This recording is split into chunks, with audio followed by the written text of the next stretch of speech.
Hello, welcome into this edition of the Sancomb Show. My name is Matt Keifer, the Sports Information Director here with the California Vulcans. With me after a busy, high-scoring affair on Saturday is head coach Danny Sancomb. But again, no rest for the weary. Just pulled you out of practice, so you're getting ready already for another one here. But thanks for joining with us here. Just starting a PSAC-WEST play. Glad to be here. Very busy time. Yeah, so again, looking back, it's been a couple of weeks since we had an episode here. Finishing up the calendar year of 2023, you guys made the long, long trip to Mansfield. One of those on New Year's Eve. It's always tough to get a team motivated, especially going that far on a bus trip. And again, it's one of those overnight trips no matter what you do. So it's one of those things there, getting the team ready to go when you get back from Christmas break. How'd the team look the first couple of days back? It's just tough. You know, you have 3 practices and you're playing a game after taking a week off. So, you know, typically those games from our league are sloppy games. And I think Mansfield, especially the start of the game, we were just a little sloppy with passing and catching the ball. I thought as the game went on, I thought we hit our stride and had a really good stretch in the second half and played pretty good basketball in the second half. Yeah, in the first half there was 46-41 at halftime. Mansfield ended up shooting 8 of 11 from three-point line, really keeping them in that contest there. But the second half, they only shot 2 of 8, so it's one of those things. You ever look at some things at halftime and make some adjustments, I'm sure. Yeah, you know, we have to defend the 3 better. That's important, and we've done a great job at it early in the year. And we've had a couple games like Mansfield here of late where we just didn't do a good job. And, you know, we were given 2 coulda looks to guys that can make shots that are capable 3-point shooters. So I thought in the second half we bared down and did a much better job and limited the number of threes they could take, and they only made 2. So I was happy with that. Yeah, in the game, it ended up being an 88-76 victory. KJ McClurg, 33 points. Bryson Lucas, 18. Jermaine Hall, 12. And Zion Collins with 6 assists in addition to 9 points. And Antoine Arnett, 10 points off the board in 19 minutes. So, again, balanced effort there has been the case almost all season. Yeah, KJ really got it going that game. He started to make shots and opened a lot of things. Opened the other guys, though, did a good job. Zion really set the table. Got some guys some easy baskets. Jermaine was very solid for us. You know, anytime you get 10 points off the bench, Antoine has been very solid for us.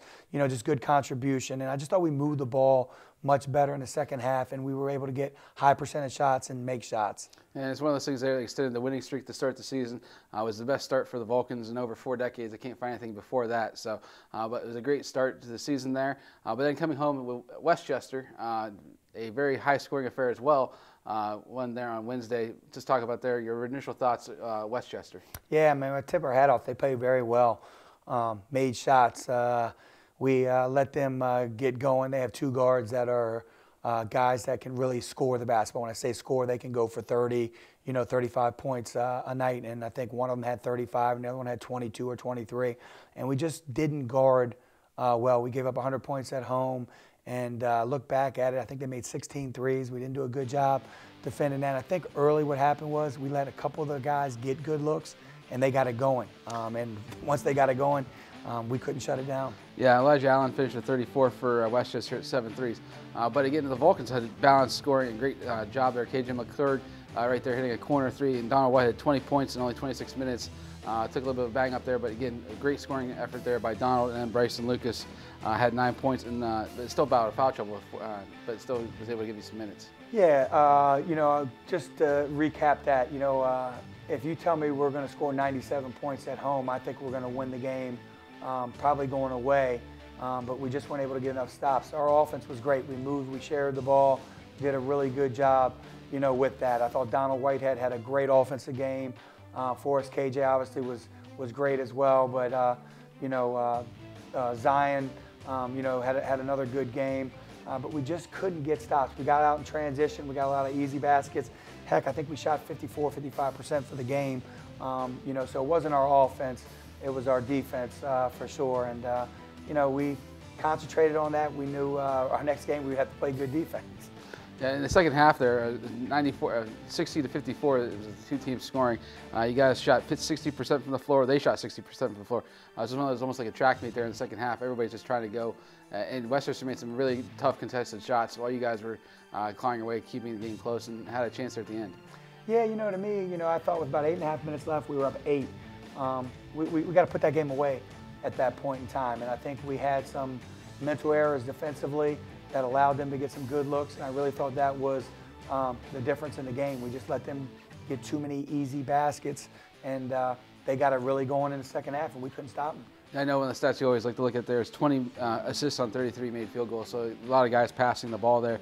Zion had 6 assists, Jermaine had 5. Your two seniors always looking to pass the ball and find the open shots. Yeah, those guys are so good in our offense, understanding reads. They've been here so long, so they distribute the ball. Those two guys probably lead our team in assists. They make good decisions with the ball. And then you have that game on Wednesday. You have another home game on Saturday against Gannon, who entered the play as the top scoring team in the country. Run a system you're very familiar with. It was basically from West Liberty from your time with Wheeling. So if anybody knew in the PSAC what it looked like the first time, it'd definitely be you. And the idea of facing a team like that, you knew you were going to have to score. And you guys did that early and often, certainly against Gannon. Yeah, I think, when you play a team like Gannon, they play extremely hard. So you're going to have to match their intensity and be ready to play. And they're going to press and create turnovers. That's a big part of what they do. So obviously protecting the ball is very important. I think they create 27 turnovers a game. So going into that game, we wanted to break the press and we wanted to break it and get layups, and we did a good job with that. We passed the ball very well. We kicked the ball ahead, as you can see, Bryson getting a dunk there. We really did a good job not wasting dribbles, kicking the ball up the floor, and getting easy baskets. And we had a lot of layups and dunks against their press. Yeah, it's one of those things there. A contest there, you shoot 70.6% from the floor. I had to take the double check when I actually was putting everything together. They're shooting 36 of 51. So it's one of those things, not only amazing percentage, but the idea is just the efficiency and the looks you were getting were either wide open outside shots or ones right underneath there. And then guys like this hitting contested shots right there, Jermaine did. Yeah, and just like real happy. You see all that ball? I mean, that's a dunk. Right? He's going to make that 100 out of 100 times. But the pass ahead was the play, and we didn't waste dribbles. They do such a good job like jamming the rebounder, and we were able to get the rebound. And I always tell our guys, when you get the ball, you have to have a pretty good idea where everybody's at. And I was real happy with how we just found open guys, and we got open threes and layups the entire game. So that's why we shot, 70%. We did a good job sharing the basketball and taking great shots. You see 2 back-to-back threes here. Jalen Goins making 2-1s, almost the exact same play, but huge minutes for him and also even for Dahlman because Antoine and Jermaine both had foul trouble there in the first half. So those guys really stepped up in a big game against the top 20 opponent. Yeah, happy to see that. Those guys put so much time in practice, and sometimes it doesn't go, you don't get to see it. But we have the belief when Jalen came in, his shots were great, but his defense and positioning where he was supposed to be, he was just locked in. And Dowman the same way. I think Dowman had 2 points on a nice dunk, but defensively he was where he was supposed to be, rebounded, changed some shots. Those guys gave us some big minutes, like you said, against the top 20 team. And not only playing in a game that was meaningful, playing at a very meaningful time of the game and stretching the lead when they were in there. Yeah, the lead ended up getting to be as large as 24 points, which again, no lead is safe ever when you play a team like Gannon, but again, he outscored them 54-38 in the first half, and then was able to hold, again, shoot 66% in the second half. So yes, Gannon was making a little bit more shots in the second half, but again, you guys were matching them right there with it. Yeah, the big thing for us that game was, they shot about 38% for the game. Even in the second half where they scored more points, they still shot 37% from the field. We fouled a little bit too much on that, but I just thought our defense was locked in. We did a great job defending the 3. They utilized the 3. And when we're communicating and we're locked in, we really are very good defensively. And I was happy to see us, hold that team, under, 100 points is a feat. They score about 115, 116 points a game. So, to hold them to 85 points was a good thing for us. And in that game, KJ had 30 points. Zion had 21, moved up on the all-time scoring list, and also had 8 assists. And so it's one of those things there for Zion, really getting 21 and 8, being efficient there. And then Bryson getting 18, 6 rebounds, 3 assists. And then Jermaine Hall, double digits, 12 points, 7 rebounds. And again, only 28 minutes because of foul trouble in the first half. Yeah, and he was 6 for 7. Jermaine had a really good game. I think if he stayed out of foul trouble, you see, the numbers go up even more. But, with our guards, with Zion and KJ, they do so much for us. The scoring is great. You see that. But you start to look through the box score, you see 5, 6 rebounds for each of them. You see the assist, the job that they do on defense. They did a really good job.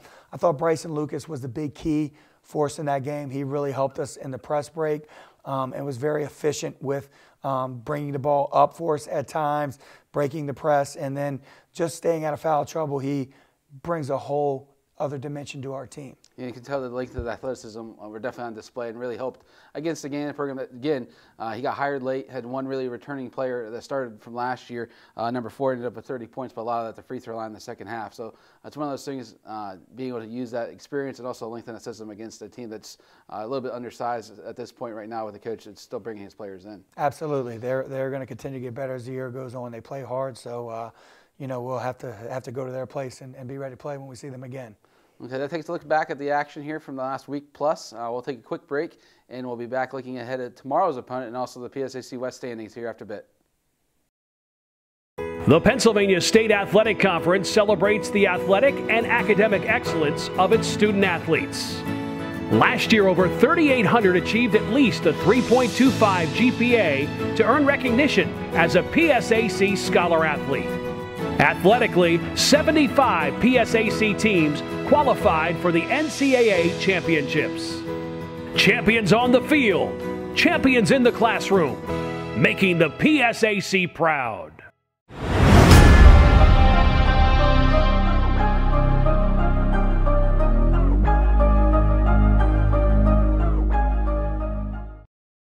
Regardless of the season, follow all the action with CUTV Sports.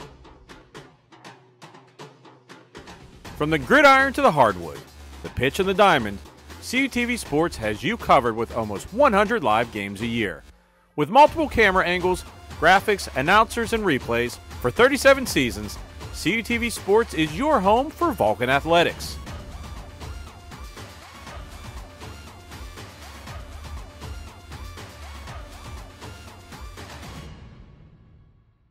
Get out of the huddle and into the action with CUTV Sports.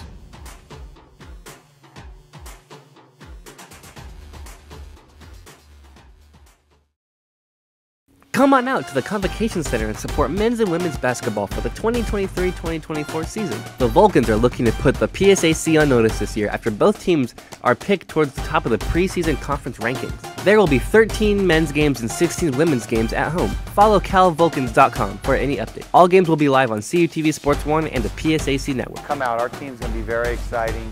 We have a lot of good players. I think we play the game the right way, very up-tempo. I think we're going to be able to score some points. I think our defense is going to be great. Our guys have great energy. Come to our games. I think once you get here, you'll really like what you see. I think it's exciting. These players put in a ton of time, a ton of effort to put out a good product on the floor. And like I said, I think it's super exciting, and you'll really want to come back. Hello, welcome back to this week's edition of the Dan Sancomb Show. My name is Matt Keifer, the Sports Information Director here with California Vulcans. It's Tuesday afternoon, but yesterday about the same time, KJ McCurdy received a much-deserved honor. It was named PSAC-WEST Athlete of the Week for the second time this year. Scored nearly 30 points per game, shot over 60% from the floor, over 50% from three-point land, and again played almost every single minute of those 3 contests. Yeah, that's awesome. It's one of those things. KJ's, again, been one of those top scorers in the league. The great main defender, been a great job here in his second year with the Vulcans. So going into the opponents this week, Seton Hill tomorrow. Complete opposite, basically, of Gannon. Gannon plays that press the entire time, where Seton Hill sits back in a 2-3 zone. Second-year head coach, so the guys really know the system. Going to have a challenge there tomorrow. Yeah, you know, they play very fast on offense, though. They want to push the ball in transition, but defensively, you know, it's not your typical 2-3. They're not sitting back. They pressure. They make things difficult. They create some turnovers. They're very active in their zone. So we're going to have to be ready to make some shots and pass the ball crisp and make them work on the defensive end. And so taking a look at the PSAC standings here, only one game in West play, but again, so many crossover games at this point in the season. There you see it, California with a half-game lead over IUP, 6-1 overall in the conference, 12-1 overall. IUP, perennial power, obviously, still second place at 5-1. Their lone loss at East Stroudsburg so far in PSAC play, and then Gannon 5-2. With their losses coming to Cal and then also Millersville, which East Stroudsburg, again, they actually lost again. And so it's a really interesting dynamic of those top 3 or 4 teams in the 2 divisions at this point in the season. Yeah, for sure. East Stroudsburg's got a very good team. Millersville, we obviously saw. They can beat you in a lot of different ways. Obviously, Westchester, we know what they did to us. You know, our conference on both sides is, you know, if you want to win, you better be ready to play. Simple as that. Yeah, and in the East right now, East Stroudsburg is 6-1, but then Westchester and Lockhaven both 5-2. Two teams you saw earlier this season. So it's one of those things. Looking at the crossover schedule at this point, everybody you've played is right in the top or right in the middle of the PSAC East standing. So that really gears you up for the PSAC West when you face the juggernauts of IUP.